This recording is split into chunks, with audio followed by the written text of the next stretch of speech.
the last 20 years since the collapse of the Soviet Union, we've generally thought of sort of a Russia that is inward-looking, focusing on itself and trying to sort of shore up its influence in Eurasia, in the former Soviet countries, and maybe a few areas right alongside that.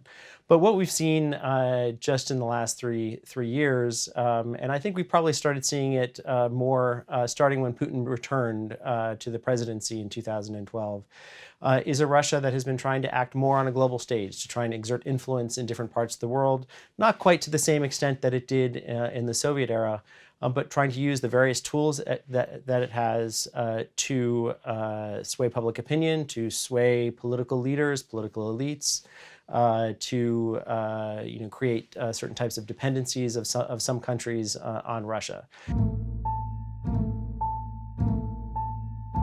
They had more success in some of their information operations around the world.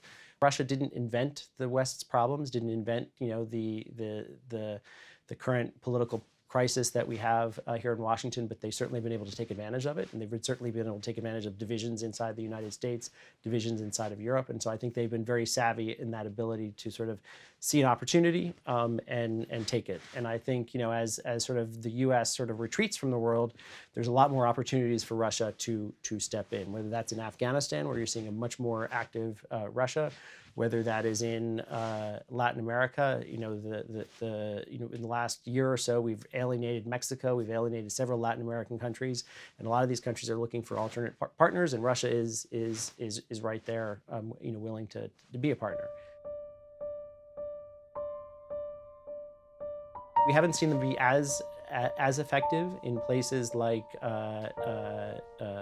Asia. Yes, they certainly are trying to grow their economic footprint, but they're running into China as they do that, and their pivot to Asia pretty much has been a pivot. The successful part of it has been more of a pivot to China, and it's one that is, China is definitely on the stronger end of that partnership.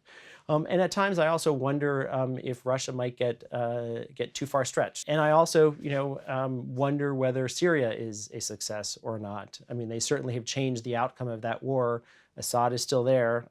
They've helped prop up that regime, but the violence is continuing. The plight of the Syrian people is no way better than it was before, and so I think they've effectively changed sort of the outcome, or at least the way in which that war was moving. But they haven't ended it, and they have no clear path out and no clear path to fix Syria.